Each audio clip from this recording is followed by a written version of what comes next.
अस्सलाम वालेकुम। वालेकुम अस्सलाम मैम।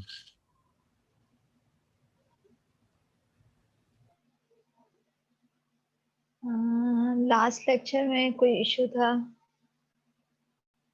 अगर किसी भी स्टूडेंट को लास्ट लेक्चर में कोई मसला है तो वो पूछ सकते हैं।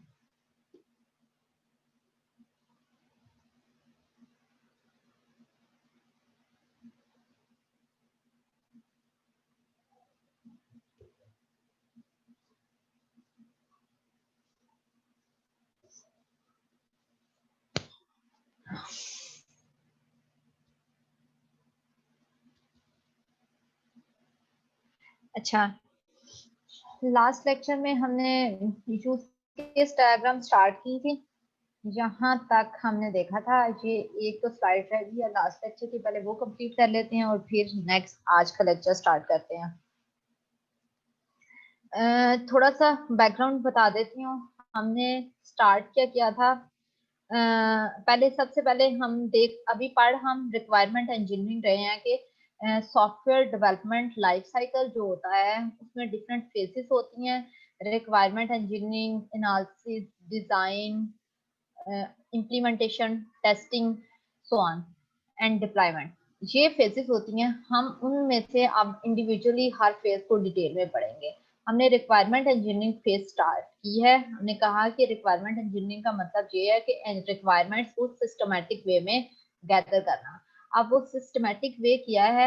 हम बात कर रहे हैं कि जो ये 7 एक्टिविटीज के थ्रू होता है, ये 7 टास्क, सब प्रोसेस या एक्टिविटीज, कुछ भी आप कह सकते हैं इनको, इनके थ्रू होता है। जो रिक्वायरमेंट गैदर की जाएंगी वो सक्सेसफुल, उनसे जो प्रोजेक्ट बनेगा वो सक्सेसफुल होगा, वो एग्जैक्ट यूजर की नीड को रिप्रेजेंट कर रही होंगी। उसमें हमने देखा वो 7 स्टेजेस कौन सी हैं: Inception, elicitation, elaboration, negotiation, specification, validation and requirement management. अब इंसेप्शन की स्टेज हमने डिटेल में पढ़ ली कि 3 सेट ऑफ क्वेश्चन होते हैं। जस्ट हाउ नाउ गेट करने के लिए, क्लाइंट को आइडेंटिफाई करने के लिए, यूजर कौन से हैं, स्टेक होल्डर्स कौन से हैं, प्रोजेक्ट के इकोनॉमिक बेनिफिट क्या है, डोमेन नॉलेज देने के लिए हम करते हैं इंसेप्शन की स्टेज। उसके बाद एलिसिटेशन में हमने कहा कि एक्चुअल में हमें उगलवाना है क्लाइंट से प्रोडक्ट की रिक्वायरमेंट, पर्टिकुलर उस प्रोडक्ट की जो हम बनाने जा रहे हैं हमें उसकी रिक्वायरमेंट उगलवानी है एलिसिटेशन स्टेज में। एलिसिटेशन के लिए डिफरेंट टेक्निक्स यूज होती हैं, जिनमें से हमने 2 पढ़ी: collaborative requirement elicitation and quality function deployment. 2 techniques हमने देखी। देन हम नेक्स्ट स्टेज पे आ गए हैं एलेबोरेशन। करंटली हम एलेबोरेशन की स्टेज पे हैं। एलेबोरेशन और एनालिसिस। एनालिसिस इसमें क्या होता है, सिंपल वर्ड्स में, ये वो सारी रिक्वायरमेंट्स जो हमने एलिसिटेशन की स्टेज पे एलिसिट की हैं, उन रिक्वायरमेंट को हम एक्सपेंड करते हैं, उनका एनालाइज करते हैं, देखते हैं कौन सी नेसेसरी रिक्वायरमेंट है, कौन सी अननेसेसरी है, कौन सी रिपीटिशन है, डिफरेंट स्टेक होल्डर्स ने रिपीटिशन की होंगी। इसके अलावा कौन सी रिक्वायरमेंट जो है कंट्राडिक्टरी है एक दूसरे के साथ, कौन सी रिक्वायरमेंट जो है वो कंसिस्टेंट नहीं है। ये सारी चीजें, या कोई ऐसी रिक्वायरमेंट जो फिजिबल नहीं है, mean given time, given budget, या जो हमारे पास करंट टेक्नोलॉजी है उसके अंदर जिन्हें इंप्लीमेंट करना फिजिबल नहीं है, हम वो रिक्वायरमेंट्स को एक्सपैंड करते हुए different diagrams, different modelling techniques के थ्रू हम ये फाइनलाइज करते हैं। यहाँ पे अभी तक हम इस स्टेज पे हैं। इसमें देखा हमने जो एनालिसिस होता है, एनालिसिस और मॉडलिंग, इसमें 4 तरह के मॉडलिंग की जाती है। कौन सी? बेसिकली 2 कैटेगरीज है, एक स्ट्रक्चरल एंड एनालिसिस होता है, एक object oriented. Structural analysis and object oriented analysis. फिर हमने देखा कि एलेबोरेशन के अंदर जो स्ट्रक्चरल एनालिसिस होता है उसका मतलब क्या है कि उसमें डाटा के फ्लो को देखा जाता है। स्ट्रक्चर में सिर्फ ये आप माइंड में रखते हैं कि डाटा के फ्लो को, आपके सिस्टम में कितनी इनपुट्स हैं, क्या इनपुट्स आ रही हैं और क्या आउटपुट जा रही हैं। इनपुट जो डाटा का सारा होता है कि कौन सा डाटा कहाँ से आ रहा है, कहाँ जा रहा है, उसको स्ट्रक्चरल एनालिसिस में देखा जाता है। उसके बाद एक और तरह का हम एनालिसिस करते हैं, ऑब्जेक्ट ओरिएंटेड एनालिसिस। उसमें हमने देखा 3 तरह की मॉडलिंग हमने देखी कि सिनेरियो बेस्ड मॉडलिंग की जाती है, class based modelling and behaviour modelling. Scenario based modelling में हमने कहा कि हम यूज केस डायग्राम बनाते हैं और एक्टिविटी डायग्राम एंड और क्या चीजें बना रहे थे, स्विम लेन डायग्राम। देन हमने कहा कि वन बाय वन हम इनकी डिटेल पढ़ेंगे। हमने last time scenario based modelling start की थी। एलेबोरेशन में दो तरह का एनालिसिस होता है, structural analysis and object oriented. Structure के अंदर फ्लो ओरिएंटेड मॉडलिंग होती है जो कि डाटा के फ्लो को शो करती है, और ऑब्जेक्ट ओरिएंटेड एनालिसिस में सिनेरियो, क्लास और बिहेवियर मॉडलिंग होती है। सिनेरियो के अंदर आप use case text, use case diagram, activity और स्विम लेन बनाते हैं। क्लास बेस्ड मॉडलिंग होती है और बिहेवियर मॉडलिंग। इनको हमने सिनेरियो को स्टार्ट किया था और आज हम ये दोनों कंप्लीट करेंगे। सिनेरियो बेस्ड मॉडलिंग में हमने सबसे पहले बात की कि यूज केस बनाना है। यूज केस बनाने के दो स्टेप हैं। फर्स्ट में क्या, आप डिफाइन करते हैं एक्टर। एक्टर क्या होता है, कोई भी सिस्टम के बाहर से जो इंटरेक्ट करेगा, कोई ह्यूमन बीइंग हो सकता है, कोई डिवाइस हो सकती है, कोई और सॉफ्टवेयर हो सकता है, जो सिस्टम के बाहर से इंटरेक्ट करे सिस्टम के साथ, वो एक्टर कहलाता है। और दूसरा में हम क्या करते हैं, वो एक्टर्स जो हमने आइडेंटिफाई कर लिए हैं, आप डिफाइन करेंगे वो एक्टर्स क्या क्या परफॉर्म कर सकते हैं, क्या क्या फंक्शन कर सकते हैं, वो आपके यूज केसेस बन जाएंगे। यूज केसेस आपके क्या क्या चीज बताता है, ये मल्टीपल चीजें हैं जिनके यूज केस आंसर करता है। फॉर एग्जांपल प्राइमरी एक्टर कौन है, प्राइमरी कौन होता है जो कि एक इनिशिएट करता है एक यूज केस को, एक काम को स्टार्ट करता है। इसमें मैंने एग्जांपल दी आपको कि होटल में जाते हैं आप, आपने एक ऑर्डर किया है, तो जो ऑर्डर प्लेस किया आपने वो आप यहाँ पे प्राइमरी एक्टर थे। जब आपने ऑर्डर प्लेस किया तो इसके दरमियान और लोग भी इन्वॉल्व हो गए। फॉर एग्जांपल शेफ ने कुकिंग स्टार्ट कर दी, प्लेट्स ला के रखना स्टार्ट कर दी, तो ये वाली सारी चीजें, तो वो लोग भी इसमें इन्वॉल्व हो गए, वो सेकेंडरी एक्टर्स थे। एक्टर का गोल क्या है, प्री कंडीशन क्या है, कुछ भी एंटर करने से पहले आपको लागू होना जरूरी है। ये सारी चीजें आपका यूज केस आंसर करता है। फिर हमने एक एग्जांपल देखी, जो आपकी प्रेसमैन की बुक है, उसमें एक सेफ होम सिक्योरिटी सिस्टम की एग्जांपल लेके वो सारी तरह की डायग्राम करवाएगा, और हम ये डायग्राम उसी बुक को फॉलो करते हुए करेंगे। हमने देखा कि सेफ होम सिक्योरिटी सिस्टम में उसका एक्टर कौन होता है, होम ओनर। अब होम ओनर क्या क्या काम परफॉर्म कर सकता है, अब वो कैमरा को एक्सेस करता है, एक काम कैमरा को एक्सेस करके उसने फॉर एग्जांपल बाहर किसी और कंट्री में रह रहा है, उसने यहाँ पे एक्सेस करना है कि इस वक्त फॉर एग्जांपल यहाँ पे आईटी लैब में बैठे हुए लोग कर रहे होंगे कि देख रहे होते हैं कि लैब के अंदर क्या हो रहा है, इस लैब में क्या हो रहा है, या यूनिवर्सिटी आपके रूम्स, क्लासरूम्स में क्या हो रहा है। इस सारे रूम्स में कैमरास लगे होते हैं और वो एक्सेस किए जा रहे होते हैं आईपीसी लैब में। अब यहाँ पे ये मॉनिटर किया जा रहा होता है। होम ओनर क्या कर सकता है, कॉन्फ़िगर कर सकता है और सेट अलार्म कर सकते हैं। कॉन्फ़िगरेशन में फॉर एग्जांपल कुछ उसने सेटिंग ऐसी की हुई है कि अगर फायर लग जाए तो वो इस नंबर पे कॉल हो जाए, या सो ऑन, ये वाली सारी चीजें। अच्छा, मैंने कहा कि कोई भी आपने डायग्राम जब बनाते हैं, कोई भी डायग्राम विदाउट नीड नहीं बनती। अगर उसकी जरूरत है तो वो बनेगी। ये नहीं है कि अगर आपने एक डायग्राम सीख लिया तो वो आपने हर हाल में बनानी जरूरी है। यहाँ पे क्या होता है, आप एक यूज केस है, फॉर एग्जांपल एक्सेस कैमरा और सेट अलार्म, एक यूज केस है जिसमें हमें लगता है कि मल्टीपल पाथ आके जा सकते हैं। इसके अंदर मल्टीपल ऑप्शन डिसीजन पॉइंट हो सकते हैं। अगर आपको लगता है कि इसका वर्किंग परफॉर्म करने में, जैसे अथेंटिकेट फॉर एग्जांपल, हम कहते हैं कि अथेंटिकेशन होनी चाहिए। अथेंटिकेशन में यूजर गलत पासवर्ड भी एंटर कर सकता है, सही भी कर सकता है, ये एक डिसीजन पॉइंट है। रॉन्ग पासवर्ड एंटर करेगा तो एक पाथ फॉलो होगा, और अगर राइट पाथ करेगा तो एक और पाथ फॉलो होगा। तो डिसीजन पॉइंट जहाँ पे आ जाते हैं, वहां पे अगर किसी यूज केस की एक्सप्लेनेशन में मल्टीपल पाथ्स आए या कोई डिसीजन पॉइंट्स आए, तो वहां पे हम एक्टिविटी डायग्राम बनाते हैं। अल्टरनेटिव एक्शंस, यहाँ पे आप क्या करते हो, can the actor take some other actions at this point. किसी भी यूज केस में आपको ये लगता है कि एक्टर जो है मल्टीपल एक्शन ले सकता है अपनी मर्जी के मुताबिक, एक एक्शन लेने से उसके अकॉर्डिंग। जैसे इफ अगर ये होगा या एल्स ये वाली सिचुएशन होगी, इफ वाली कंडीशन होगी तो क्या काम परफॉर्म होंगे, एल्स वाली अगर हो गई कंडीशन ट्रू तो वो क्या काम परफॉर्म होंगे।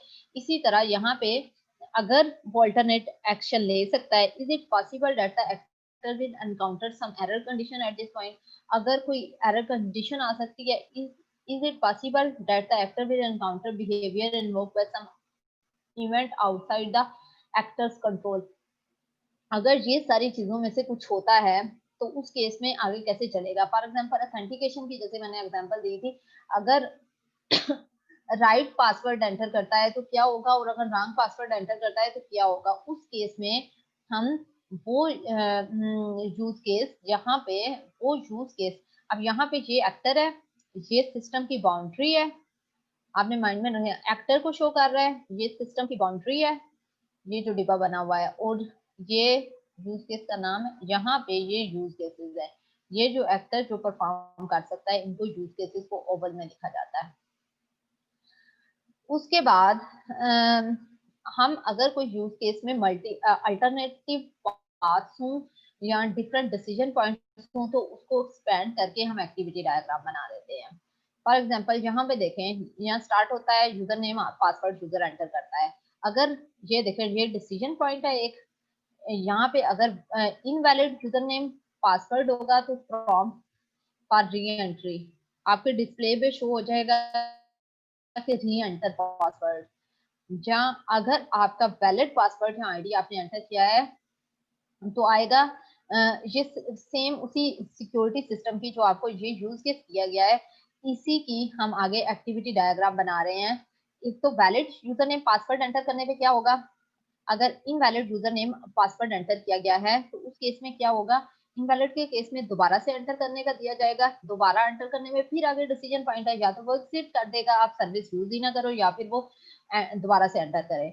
अब अगर वैलिड है तो उसमें आएगी ऑप्शन कि आप फंक्शन सेलेक्ट करें, कौन सा फंक्शन आपने करना है। आपने फॉर एग्जांपल व्यू करना है कैमरा को, उसके लिए वो कहता है आगे फिर डिसीजन पॉइंट है, क्या कोई स्पेसिफिक कैमरा देखना है या थंबनेल व्यू देखना है। थंबनेल व्यू क्या होता है, जैसे एक जगह डिफरेंट जगह पे कैमरास रखे हुए हैं ना, तो आपको छोटा छोटा करके हर कैमरा का एक ही पिक्चर के अंदर हर कैमरा का व्यू दिखा देते हैं, थंबनेल व्यू उसे कहते हैं। जैसे आपके ड्राइंग रूम में एक कैमरा है, एक गैराज में कैमरा है, एक बैक शर्ट में कैमरा है, एक आपका स्टेयर्स पे कैमरा है, तो यहाँ पे थंबनेल व्यू में क्या होगा, सारे कैमरास का छोटा छोटा ऐड करके एक पूरी पिक्चर में आपके सारे कैमरास का व्यू होगा। और भी कैमरा होता है कि जैसे फॉर एग्जांपल मुझे बड़ा करके जूम करके मुझे सिर्फ गैराज के कैमरा को देखना है तो वो यहाँ पे आता है, यहाँ पे डिसाइड करेगा वो कि कौन सा उसे कैमरा देखना है, उसकी बेस पे सिलेक्ट करेगा कैमरा आइकन और व्यू कर लेगा आउटपुट, या सिलेक्ट स्पेसिफिक कैमरा थंबनेल, फिर उसके बाद ये व्यू आउटपुट व्यू कर लेगा और प्रॉम्प्ट फॉर अनदर व्यू, कोई और व्यू देखना है उस पर डिसीजन पॉइंट, अगर वो कुछ और देखना चाहता है तो वो यहाँ पे आ जाएगा, सिलेक्ट करेगा फंक्शन, और अगर नहीं देखना चाहता तो एग्जिट कर देता है। तो ये देखें यहाँ पे मजीद क्लियरेंस ऐड हो रही है, जैसे जैसे आगे जा रहे हैं आपकी चीज क्लियर, आपको क्लियर हो रहा है और ज्यादा कि क्या चीजें हो सकती हैं। एक सिस्टम को जैसे जैसे आप डायग्राम बनाते हैं, आप एनालिसिस करते हैं, तो आपकी अंडरस्टैंडिंग में इजाफा होता जाता है। अगर कोई डायग्राम आपकी अंडरस्टैंडिंग को इंक्रीज नहीं करती तो वो बनाने का कोई मकसद नहीं है। यहाँ पे पहले हमने यूज केस बनाया जो यूजर का सिस्टम से इंटरेक्शन दिखा रहा होता है, उसके बाद अगर यूज केस में अल्टरनेटिव पाथ हो, मल्टीपल डिसीजन पॉइंट्स हों या multiple external behaviour, external event के रिस्पॉन्ड में यूजर ने बिहेव करना हो, तो उन केसेस में हम एक्टिविटी डायग्राम बनाते हैं। ये हमारे पास एक्टिविटी डायग्राम थी, ये एक्टिविटी डायग्राम का वो है। हम बार बार मैम मैं ये कह रही दोबारा हूँ कि रिपीट ये सारी कीजिएगा। डायग्राम हम अभी रिक्वायरमेंट इंजीनियरिंग मैम में पढ़ रहे हैं, तो आगे हेलो जाके हम हर डायग्राम के ऊपर एक सेपरेट लेक्चर होगा जिसमें कंप्लीट ये मैम डायग्राम कराई जाएगी। अभी के लिए जस्ट हम रिक्वायरमेंट इंजीनियरिंग की पीरियड में स्टेज पे एक इंट्रोडक्शन, एक ओवरव्यू जस्ट देख रहे हैं कि डायग्राम्स होती कैसी हैं और हेलो क्या क्या होता है इसमें। नेक्स्ट हमारे पास है स्विम मैम लेन आपको डायग्राम, आवाज नहीं ये आ भी रही? सिनेरियो बेस्ड मॉडलिंग में ही आती है स्विम लेन डायग्राम। इसके अंदर जैसे मैंने मैम का आपसे शायद कहा पता नहीं कि क्या इशू है, आवाज ही नहीं आ रही। जब स्विमिंग हेलो करते हैं हेलो मुझे तो आवाज इस आ रही तरह है कंडीशन आपको स्विमिंग नहीं आ रही। होते हैं तो वो हेलो इसके अंदर आपने अपनी लेन के अंदर रहना होता है, आ रही है। लेन के अंदर आपने मूव मैम करना क्या होता आप है। हमें सुन तो सकती हेडफोन हैं? लगा अपनी हुआ रिकॉर्डिंग रिकॉर्ड करके लगाई हुई है। मैम आपकी एंट्री तो नहीं उतर यहाँ रही। पे भी स्विम्स एंड डायग्राम मैम ने हर रिकॉर्डिंग तो एक्टर नहीं की लगाई हुई भाई। अपनी होती है। मैम सुना ना और बटन कैमरा दबाओ। इंटरफेस, ये तीन डिफरेंट लेंस बन मैम गई ने हैं। लगता है रिकॉर्डिंग इस लगाई हुई लेन है, में ऐसा ये हमारे एक्टर स्क्रीन शेयर की कितने हुई है।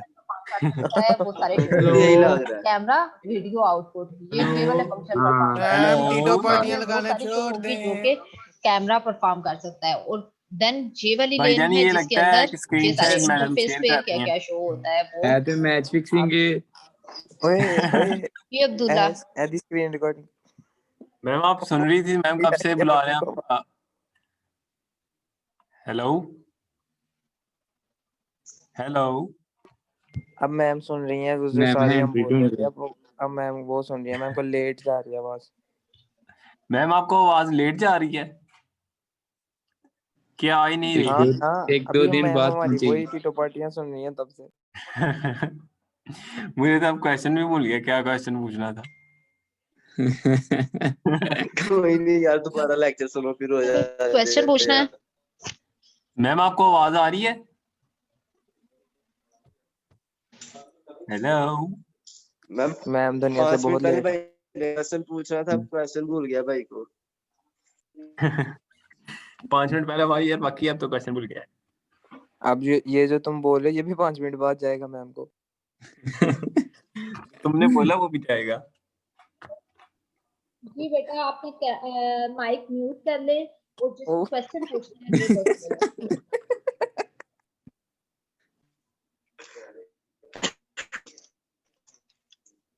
चलो यार रहने दो, बाद में पूछना क्वेश्चन।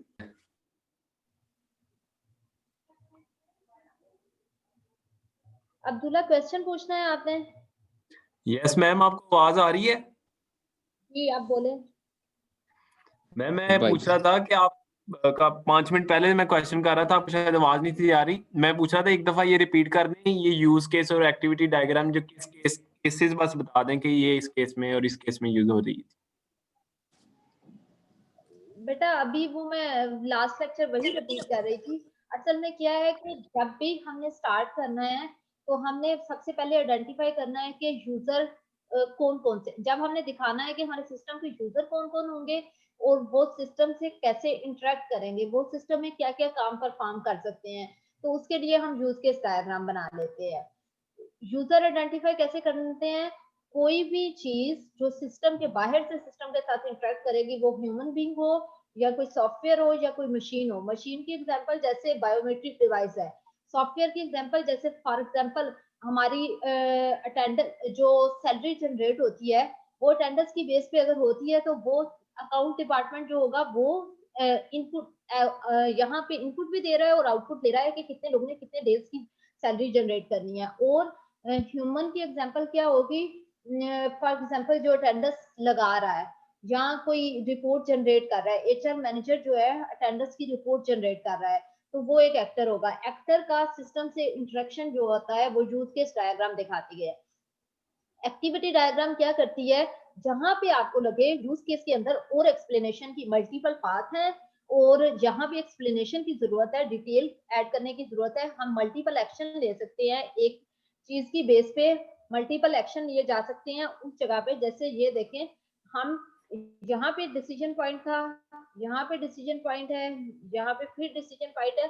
उस केस में हम यूज करते हैं बनाते हैं एक्टिविटी डायग्राम, क्योंकि ये हमारी अंडरस्टैंडिंग में और इजाफा कर देती है कि किस जगह पे क्या एक्शन लिया जा सकता है। अगर फॉर एग्जांपल पासवर्ड राइट होगा तो क्या होगा, अगर रॉन्ग होगा तो क्या होगा, दोनों आपको सिचुएशन में दिखा देती है। उसके बाद हमने बात की स्विम लेन डायग्राम की। स्विम लेन डायग्राम में क्या होता है? जैसे स्विमिंग पूल के अंदर लेन्स बनी होती है, आपने अपनी लेन के अंदर रहना होता है, सेम इसी तरह इस डायग्राम के में हम लेन बना देते हैं। ये देखिए यहाँ पे जो डायग्राम शो हो रही है इसमें 3 लेन्स है। एक होम ओनर की लेन है, एक कैमरा की लेन है, एक इंटरफेस की लेन है। इस लेन पे नीचे वो सारे फंक्शन शो हुए होंगे जो कि होम ओनर परफॉर्म कर सकता है। ऑनर जो फंक्शन परफॉर्म कर, इस लेन के अंदर सिर्फ उसकी रिस्पॉन्सिबिलिटी लिखी होंगी या जो वो फंक्शन परफॉर्म। फिर कैमरा की लेन है, कैमरा के अंदर वो सारे फंक्शन होंगे जो कि कैमरा परफॉर्म कर रहा है। देन इंटरफेस, इसमें सिर्फ ये क्या है, सिस्टम की पार्टीशंस को दिखा रही है। ये पहला वो व्यू है कि सिस्टम को पार्टीशन में डिवाइड करके और उसको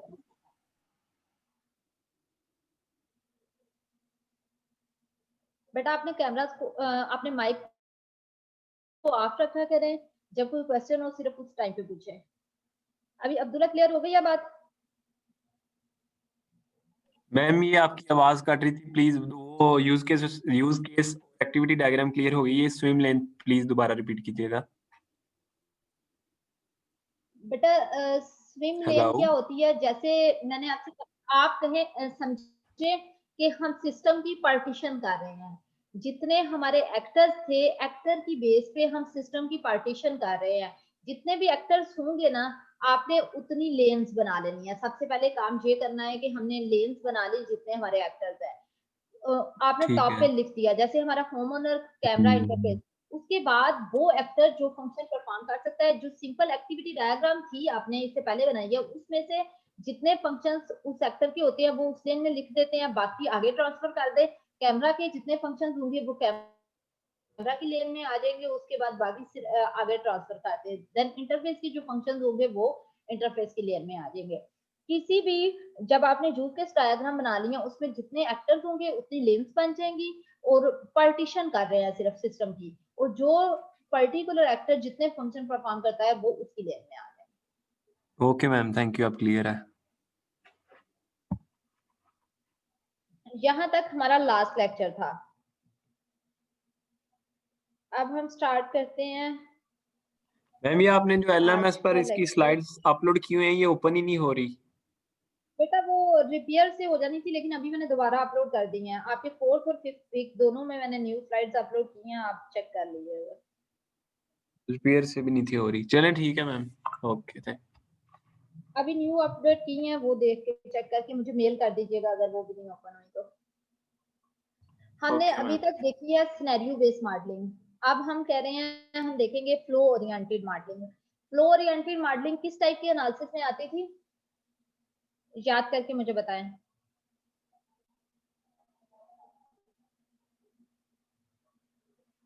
मैम ये इसमें वाटरफॉल में आई थिंक आ रही थी। बेटा वाटरफॉल तो प्रोसेस मॉडल था।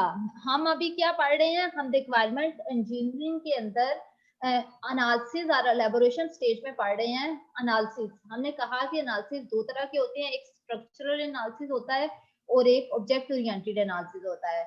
जो पहले हमने सिनेरियो बेस्ड मॉडलिंग पढ़ी है वो ऑब्जेक्ट ओरिएंटेड एनालिसिस के अंदर आता है, और उसके अभी हम पढ़ने लगे हैं फ्लो ओरिएंटेड मॉडलिंग। अब ये स्ट्रक्चरल एनालिसिस में आता है या ऑब्जेक्ट ओरिएंटेड एनालिसिस में आता है?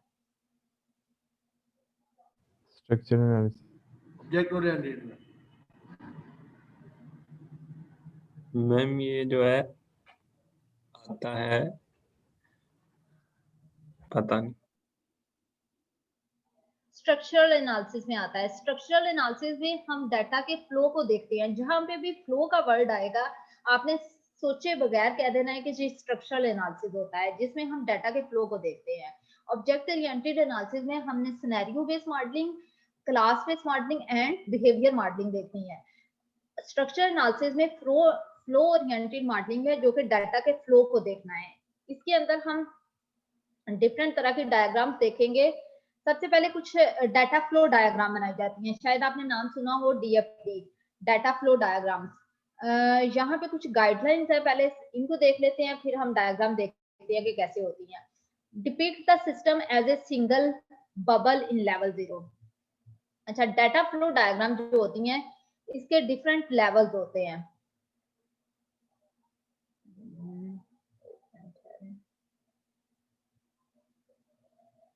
डाटा फ्लो डायग्राम में हमने कहा कि सिस्टम के डिफरेंट लेवल होते हैं, लेवल 0, लेवल 1, लेवल 2। अब लेवल 0 से हम स्टार्ट करते हैं। लेवल 0 में पूरे सिस्टम को एक single bubble, depict the system as a single bubble in level 0। क्या होगा सिंगल बबल? मतलब एक आप इस तरह से बबल बना देंगे, ओवल बना देंगे, या 0 की शेप बना देनी है आपने पहले लेवल में, ठीक है। 0 लेवल हो गया पूरा सिस्टम, और बीच में सिस्टम का नाम लिखते हैं। Carefully note primary input and outputs. जब आपने सिस्टम का एक बबल बना लिया, उसके बाद आपने उसकी इनपुट्स और आउटपुट डिफाइन करनी है कि उस सिस्टम में डाटा क्या आ रहा है और क्या आउटपुट जा रही है। अगर मैं बात करती हूँ इंसेप्शन एक प्रोसेस है, रिक्वायरमेंट इंजीनियरिंग हम थ्रू इंसेप्शन कर रहे थे। अगर इंसेप्शन एक प्रोसेस है तो उसकी इनपुट और आउटपुट क्या है? इंसेप्शन तो आपने पढ़ लिया है, उसमें क्या इनपुट्स और आउटपुट होंगी? मैम उसकी मैम आउटपुट होगी कि उसके बेनिफिट्स क्या हैं। बेटा मैम इनपुट इंसेप्शन की शायद स्टेज पे हम 3 सेटअप क्वेश्चन पूछते हैं, तो वो उन क्वेश्चन के क्लाइंट की जो तरह है। आंसर आएंगे वो उसकी आउटपुट होगी। यस मैम, इनपुट और यही होगी कि इनपुट क्लाइंट की में तरह ओनर को होना है, बेनिफिट इकोनॉमिक बेनिफिट क्या होगा इसको, और आउटपुट उसका जो आंसर होगा। वो क्वेश्चन Yes. जो होंगे वो इनपुट होगी और जो क्वेश्चन के आंसर होंगे वो आउटपुट होगी। तो सेम इसी तरह अगर मैं कोई भी सिस्टम बना रही हूँ, मैं एक बबल बनाऊंगी, उसके अंदर सिस्टम का नाम लिखूंगी और मैंने आइडेंटिफाई करना है कौन सी इनपुट है और कौन से आउटपुट है।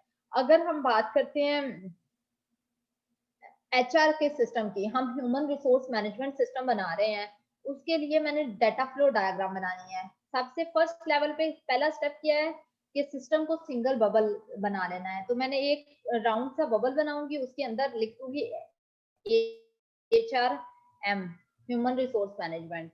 सेकंड पॉइंट क्या है, मैंने उनकी इनपुट और आउटपुट डिफाइन करनी है। अब HRM में इनपुट कहाँ से आ रही है? HR मैनेजर दे रहा है, आपकी डिस्प्ले से आ रही है, बायोमेट्रिक डिवाइस इनपुट दे रही है, टेंडर्स, और आउटपुट क्या जनरेट हो रही है? रिपोर्ट की फॉर्म में जनरेट हो रही है, या रिजल्ट आपको जो डिस्प्ले पे शो हो रहा है डिफरेंट तरह की आउटपुट शो हो रही है। यहाँ तक हमने ये इतना काम किया। Refine by isolating candidate process and their associated data objects and data stores। Third step में क्या करना है, अब यहाँ पे जब हमने सिस्टम को, आगे मैं एग्जांपल आपको दिखाती हूँ, ज्यादा क्लियर हो जाएगा। फिर यहाँ पे हमने सिस्टम को एक बबल बनाया था और एक बबल के अंदर हमने पूरा सिस्टम का लिख दिया, HRM सिस्टम है ये हमारा। अब हम थर्ड पे आगे क्या कर रहे हैं, जो प्रोसेस है उसको सब प्रोसेसेस में डिफाइन कर रहे हैं, उसको डिवाइड कर रहे हैं सब प्रोसेस में। HRM के अंदर डिफरेंट प्रोसेस में, जैसे अगर हम पूरी यूनिवर्सिटी का सिस्टम ले तो स्टार्टिंग में हम यूनिवर्सिटी को पूरा एक बबल बनाएंगे, उसके बाद यूनिवर्सिटी के अंदर एग्जाम का एक बबल हो जाएगा, HR का एक बबल हो जाएगा, अकाउंट्स का एक बबल हो जाएगा। ये डिफरेंट तरह के बबल्स बन जाएंगे। लाइब्रेरी का एक बबल हो जाएगा, कैफे का बबल हो जाएगा। ये डिफरेंट बबल्स सेपरेट प्रोसेस में डिवाइड हो गए। ये थर्ड पॉइंट का ये मतलब है। यस लेबल मैं ऑल मतलब एंटिटीज बन जाएंगी डिफरेंट। जी, मैंने कहा है मतलब एंटिटीज बन जाएंगी सब डिफरेंट। प्रोसेसेस बनेंगे, सब प्रोसेसेस। अभी तक प्रोसेस पे बात है। डाटा फ्लो में एक जो मेन ओवरऑल बबल है वो भी एक प्रोसेस है, फिर प्रोसेस को हम डिवाइड कर रहे हैं सब प्रोसेसेस में, डिवाइड करते जा रहे हैं। Label all the element with meaningful name. कोई भी चीज डाटा फ्लो डायग्राम में अनलेबल नहीं होनी चाहिए। अगर मैं एक एरो लगा रही हूँ, जैसे इनपुट का एरो लगाया, तो उसके ऊपर कोई लेबल हो ताकि मुझे क्लियर हो कि क्या इनपुट जा रही है। आउटपुट का एरो लगाया तो लेबल हो ताकि पता हो कि क्या आउटपुट जा रही है। कोई प्रोसेस का अगर आपने बबल बनाया है, प्रोसेसेस को बबल से शो करते हैं, तो उसकी भी आपका वो शो हो रहा हो, लेबल क्या हो। कोई भी चीज लेबल के बगैर नहीं होनी, मीनिंगफुल नेम होने चाहिए। Maintain information conformity between levels. इस बात का क्या मतलब है, अगर आप लेवल 0, जैसे लेवल 0 में तो हमने सिंगल एक बबल, पूरी यूनिवर्सिटी का एक बबल बना दिया, इनपुट और आउटपुट डिफाइन कर दी। अब जब लेवल 1 में जाएंगे तो उसमें हम सिंगल जो बबल था उसके अंदर हमने सब बबल्स बना दिए, HR का, एग्जाम का, कैफे का, लाइब्रेरी का, डिफरेंट तरह के हमने सब बबल बना दिए। तो ये लेवल 1 हो गया। अब कहते हैं कि मेंटेन कंफर्मिटी। इसका क्या मतलब है कि जैसे पहले में था, लेवल 0 में था 2 इनपुट है और 3 आउटपुट जा रही हैं, तो लेवल 1 में सब प्रोसेस जब डिफाइन भी कर दी है तो ये नहीं है कि आप नंबर ऑफ इनपुट्स और आउटपुट चेंज हो जाएंगे, ये सेम रहेगा, कंफर्मिटी रहेगी। Refine one bubble at a time. एक टाइम पे एक बबल को डिफाइन करते हैं। इसको मैं आगे ये जो पॉइंट्स हैं एग्जांपल के साथ एक्सप्लेन करती हूँ। यहाँ पे देखें, ये आपकी प्रेसमैन की बुक से एग्जांपल ली है सेफ होम सिक्योरिटी सिस्टम की। सेफ होम सिक्योरिटी सिस्टम हमारा टोटल सिस्टम है। पहले लेवल 0 पे हम क्या करते हैं, अच्छा लेवल 0 को कॉन्टेक्स्ट लेवल भी कहते हैं। एक और पॉइंट, यहाँ पे कॉन्टेक्स्ट लेवल लिखा होगा आपकी बुक में या लेवल 0 लिखा होगा, तो लेवल 0 को हम कॉन्टेक्स्ट लेवल भी कहते हैं। Context level data flow diagram, DFT भी इसे बोला जाता है, और डाटा फ्लो डायग्राम। इसमें हम क्या करते हैं, पूरे सिस्टम को एक बबल बनाते हैं। पहला स्टेप हो गया, एक बबल बना के इसके अंदर उसका नाम लिख दिया सेफ होम सिक्योरिटी सिस्टम। जैसे हम एचआर की एग्जांपल कर रहे थे, इसके अंदर मैंने एचआरएम लिख दिया। उसके बाद हम उसकी इनपुट्स और आउटपुट्स डिफाइन करते हैं। अब यहाँ पे सेफ होम सिक्योरिटी सिस्टम में इनपुट क्या आ रही है, कंट्रोल पैनल से आ रही है, सेंसर से आ रही है, और आउटपुट कंट्रोल पैनल को अलार्म और टेलीफोन लाइन जनरेट हो रही है, ये आउटपुट है, ये डिफाइन हो गई। अब अगर हम एचआर की एग्जांपल जो कह रहे थे, उसके केस में हम इनपुट्स जहाँ पे कहाँ से आ सकती है, बायोमेट्रिक डिवाइस से आ सकती है। इसके अलावा आपका एचआर मैनेजर जो है वो कुछ इनपुट्स दे सकता है। आउटपुट क्या है, डिस्प्ले होगा, शो होगा। उसके अलावा रिपोर्ट जनरेट कर सकते हैं, डिफरेंट तरह की रिपोर्ट्स, जो attendance report for example monthly generate की जा सकती है, सैलरी कैलकुलेट हो सकती है, इस तरह की इनपुट आउटपुट जनरेट होगी। अब यहाँ पे नेक्स्ट पॉइंट था आपका जो भी है एंटिटीज, जो भी आपके हैं सारी, इवन ये एरोज हैं या आपके ये बबल्स हैं, कोई भी चीज अननेम्ड नहीं होनी चाहिए। हर चीज को आपने लेबल देना है और मीनिंगफुल लेबल होना चाहिए। कंट्रोल पैनल से क्या इनपुट आ रही है सेफ होम सिक्योरिटी सिस्टम को, वो यहाँ पे मेंशन होगा। User command and data, sensor से सेफ होम सिक्योरिटी सिस्टम को क्या इनपुट आ रही है, सेंसर स्टेटस, क्या चीजें सेफ होम सिक्योरिटी सिस्टम से कंट्रोल पैनल को क्या आउटपुट जा रही है, डिस्प्ले, अलार्म को क्या जा रही है, type of alarm, for example fire का अलार्म है या कोई एंटर हो गया, बेटा आपने माइक ऑफ कर ले, अननोन पर्सन जो है वो एंटर हुआ है सिस्टम में, उसका अलार्म जनरेट हुआ है, या टेलीफोन लाइन, अगर टेलीफोन लाइन को किया जाएगा, टोन जनरेट होगी, जैसे फायर है तो वो कॉल हो जाए, जनरेट हो जाए, इस तरह की। तो यहाँ डाटा फ्लो डायग्राम में सबसे पहले लेवल 0 या कॉन्टेक्स्ट लेवल डायग्राम बनाई जाती है, जिसके अंदर हम एक सिस्टम को एक बबल बना देते हैं पूरे सिस्टम को, और उसकी इनपुट्स और आउटपुट डिफाइन कर देते हैं यहाँ तक, और उसके ऊपर इनपुट्स आउटपुट्स और सिस्टम बबल पे लेबल होना चाहिए, कोई उसे नेम देना चाहिए जो कि मीनिंगफुल हो। यहाँ तक ये काम होता है लेवल 0 का। अब डीएफटी का लेवल 0 या कॉन्टेक्स्ट लेवल के बाद लेवल 1 आता है। लेवल 1 के अंदर हम क्या करते हैं, ये जो हमने पूरे सिस्टम को एक बबल रखा हुआ है, हम इसको सब प्रोसेसेस में डिवाइड कर देते हैं। कैसे करते हैं, यहाँ पे ये देखें, सेम प्रीवियस एग्जांपल, आपने ये वाली जो चीज है इसको माइंड में रखना है। इसी का हम लेवल 0 था ये, अब हम लेवल 1 पे जा रहे हैं। लेवल 1 में हमने क्या करना है, हमने ये जो प्रोसेस है जिसको हमने सिंगल बबल है, इसके अंदर सब प्रोसेसेस बनाने हैं। अब सब प्रोसेसेस अगर मैं इसमें बनाऊंगी तो इसकी इनपुट्स और आउटपुट्स तो सेम रहनी चाहिए, ये चीजें चेंज नहीं होंगी, इनपुट और आउटपुट सेम होंगी वही। अब यहाँ पे देखें, यहाँ पे भी 2 इनपुट्स हैं, कंट्रोल पैनल और सेंसर, और 3 आउटपुट हैं, control panel, display, alarm, telephone line. Previous इधर भी 2 इनपुट्स थी, 3 आउटपुट्स थी। नेक्स्ट लेवल 1 में भी यही हुआ है, जस्ट हुआ क्या है, ये जो सेफ होम सॉफ्टवेयर था ये डिफाइन कर दिया, ये कंप्लीट है ओवरऑल। अब उसके सब प्रोसेस में डिवाइड कैसे किया है आपने, ये देखें, उसके अंदर हमने सिर्फ उसके काम को, जैसे मैंने यूनिवर्सिटी के अंदर HR, home, cafe, departments, exam, ये सिस्टम डिफरेंट क्या करते हैं, मैम बस कर दें, बहुत ज्यादा हो गया।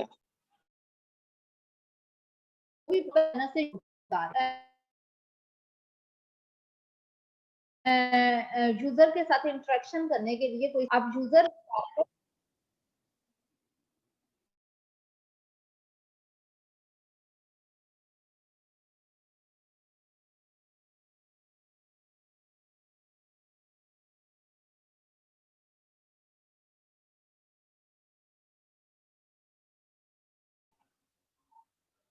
अम्मा आपकी आवाज नहीं आ रही।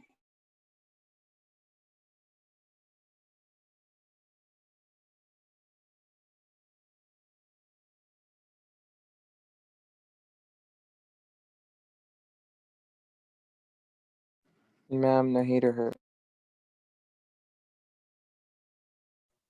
क्लास में क्या मैम यार? साइलेंट बेटा, आवाज नहीं आए। मैम बहुत ज्यादा हो गया। यहाँ पे बेटा क्या चीज समझ नहीं आई? अभी तो स्टार्ट भी नहीं हुआ। आप तक यहाँ तक जो आपका मैं प्रीवियस वाला लेक्चर जो था वो रिपीट कर रही थी। अभी ये वाला लेक्चर तो अभी स्टार्ट हुआ है।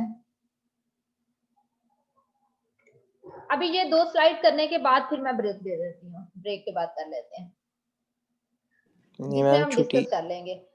अच्छा नहीं मैम आप नहीं बेटा, पढ़ाएं, वो छुट्टी फिर नहीं, एंड पे ब्रेक एक ही होगी। दफा छुट्टी देना।